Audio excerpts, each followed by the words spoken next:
விஜயகாந்த் செய்து வந்த நலத்திட்ட பணிகள் தொடர்ந்து நடைபெற வேண்டும் என்று நடிகர் சங்க பொதுச் செயலாளர் விஷால் விருப்பம் தெரிவித்தார். சென்னையில் நடிகர் சங்கம் சார்பில் நடைபெற்ற நினைவஞ்சலி நிகழ்ச்சியில் பேசிய கமல்ஹாசன் தன் மீதான விமர்சனங்களை கடந்து மேலே வந்தவர் விஜயகாந்த் என்று புகழாரம் சூட்டினார். மறைந்த தேமுதிக நிறுவன தலைவரும் நடிகருமான விஜயகாந்துக்கு நடிகர் சங்கம் சார்பில் சென்னையில் நினைவஞ்சலி கூட்டம் நடைபெற்றது. தேனாம்பேட்டையில் உள்ள காமராஜர் அரங்கில் நடைபெற்ற இந்த கூட்டத்தில் நடிகர் சங்க தலைவர் நாசர், பொதுச் செயலாளர் விஷால், பொருளாளர் கார்த்தி, நடிகர்கள் கமல்ஹாசன், ராதாரவி, சரத்குமார், சிவக்குமார், சத்யராஜ், விக்ரம், ஜெயம் ரவி, மன்சூர் அலிகான், நடிகைகள் அம்பிகா, சிம்ரன் உள்ளிட்டோர் கலந்து கொண்டனர். இதேபோன்று இசையமைப்பாளர் AR ரஹ்மான், தயாரிப்பாளர்கள் முரளி, ராதாகிருஷ்ணன், சத்யஜோதி தியாகராஜன் உள்ளிட்ட திரை உலகினர் கலந்து கொண்டனர். விஜயகாந்தின் மகன்கள் விஜய பிரபாகர், சண்முக பாண்டியன், விஜயகாந்தின் மைத்துனர் சுதீஷ் ஆகியோரும் கலந்து கொண்டனர். அனைவரும் விஜயகாந்த் உருவப்படத்திற்கு மலர் தூவி மெழுகுவர்த்தி ஏற்றி அஞ்சலி செலுத்தினர். அதைத் தொடர்ந்து நிகழ்ச்சியில் பேசிய நாசர், தான் அணியும் வெள்ளை உடையில் சிறிய கருப்பு கூட படியாமல் வாழ்ந்து சென்றவர் விஜயகாந்த் என்று புகழாரம் சூட்டினார்.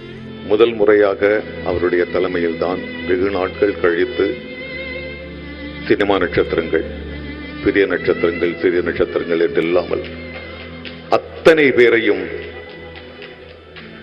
கோழி தன் குஞ்சுகளை அடைகாய்ப்பது போல அவர் அனைவரையும் அள்ளிச் சென்றார் எங்களை எல்லாம். விஜயகாந்தின் மகனுடன் இணைந்து படத்தில் நடிக்க தயாராக இருப்பதாக விஷால் அறிவித்தார். இந்த சாமி மேற்கொண்டு இந்த கலைத்துறைக்கும் சரி மக்களுக்கும் சரி உங்க சார்பா கண்டிப்பா அந்த நற்பணிகள், அந்த நல் திட்டங்கள், நல்ல விஷயங்கள் மேற்கொண்டு நடக்கும்ன்றது நான் நம்புறேன். விஜயகாந்தின் நினைவேந்தல் நிகழ்ச்சியில் கலந்து கொள்ளும் சூழல் வரும் என்று நினைத்து கூட பார்க்கவில்லை என்று நடிகர் சரத்குமார் உருக்கமாக பேசினார். வடிவேல் அவர்கள் வரவில்லையே, இதை பத்தி நீங்க என்ன நினைக்கிறீங்க கேட்கும். நான் சொன்னேன், வடிவேல் வீட்டில் உட்கார்ந்து இவரை நினைத்து அழுதிருக்கலாம். ஹியூமன் பீயிங் தானே, வர முடியலே நினைச்சிருப்பாரு, வந்தா வேற எதுவும் சொல்லுவாங்களா, திட்டுவாங்களா நினைச்சிருக்கலாம். அதான் மறப்போம் மன்னிப்போம் என்ற குணம் படைத்த விஜயகாந்த் அவர்கள் இதெல்லாம் பெருசா எடுத்திருக்க மாட்டாரு. ஆனால் வடிவேல் அவர்கள் நிச்சயமா அழுதிருப்பார்னு நான் சொன்னேன்.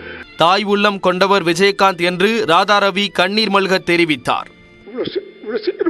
எதிர்பார்க்கிறேன் எல்லாம் போய் அவ இருந்து முன்னின்று செய்ய வேண்டியது எங்களை செய்ய விட்டுட்டான் என்ற கவலை. அவன் அப்படிப்பட்டவன், விஜய் அப்படிப்பட்டவன், எல்லார் மனசுலயும் இருந்தாப்ல. தனக்கு பிடிக்காதவர்களை கூட அழைத்து பேசும் தைரியம் விஜயகாந்திற்கு உண்டு என்றும் அவரை போல இருக்க முயற்சியாவது செய்ய வேண்டும் என்றும் கமல்ஹாசன் நெகிழ்ச்சியுடன் பேசினார். அவரை பத்தி சொல்லணும்னா, அவர் பல விமர்சனங்களை, அவமானங்களை தாங்கி மேலோங்கி வந்தவர்.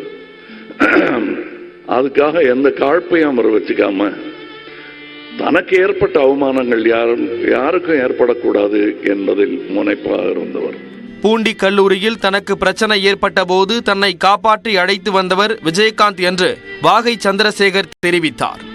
பூண்டி காலேஜுக்கு விழா நடக்குது. விழாவில் பேசும்போது நான் தான் அங்கே ஆரம்பிச்சு வச்சுட்டேன். ஏதோ ஒரு வசனம் ஒரு நடிக்க சொன்னாங்க. நடிச்சுக்கிட்டே இருக்கும்போது ஒரு மாணவன் எழுந்து ஏதோ ஒன்று சொல்லிட்டா எனக்கு கோபம் வந்துருச்சு. நான் ஒரு வார்த்தையை சொல்லிட்டேன், பெரிய தகராறாகி போச்சு. அடுத்து அங்கிருந்து அந்த ஆடிட்டோரியத்திலிருந்து மெயின் கேட்டுக்கு போறதுக்கு 1 கிலோமீட்டர் இருக்கு. எப்படி போறது? ஸ்டூடெண்ட்ஸா ஏறி குதிக்கிறாங்க, கையில ஆயுதங்களோட வர்றாங்க. எப்படி நம்ம ஸ்டூடெண்ட் சொல்லலாம் அப்படின்னு என்ன செய்யறதுன்னு தெரியல. அந்த நேரத்துல 10 கார் 20 காரெல்லாம் தள்ளி விட்டு விஜய் என்ன பண்ணாப்புல, எல்லாம் ஏறுங்கடா, ஒரே வண்டியில் ஏறுங்க, சீக்கிரம் இறங்குன்னு ஒரே ஒரு அம்பாசிடர்ல எங்க எல்லாரையும் ஏத்தி கேட்டை உடைச்சு வெளியே போக சொல்லி, அந்த மாதிரி நேரத்துல ஸ்பான்டேனியஸா ஐடியா வரும், பிரமாதம் செஞ்சு எங்களை காப்பாத்தினவர். 4 ஆண்டுகளுக்கு முன்பு விஜயகாந்திற்கு உடல்நலக் குறைவு ஏற்பட்ட போதே தான் இறந்து விட்டதாக மன்சூர் அலிகான் உருக்கமாக தெரிவித்தார். விஜயகாந்த் வழியில் மொய்விருந்து நடத்தி பணம் வசூலித்து நடிகர் சங்க கட்டிடத்தை கட்டலாம் என்றும் மன்சூர் அலிகான் யோசனை தெரிவித்தார். இந்த நிகழ்ச்சியில் இறுதியாக பிரேமலதா விஜயகாந்தின் இரங்கல் வீடியோ பதிவு ஒளிபரப்பு செய்யப்பட்டது. அதில் நடிகர் சங்க கட்டிடத்தை விரைவில் கட்டி முடிக்க வேண்டும் என்று பிரேமலதா கேட்டுக்கொண்டார்.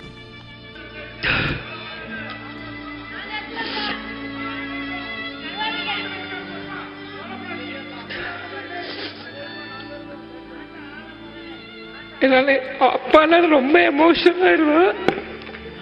என்னால் யாரும் தப்பாக எடுத்துக்காதீங்க.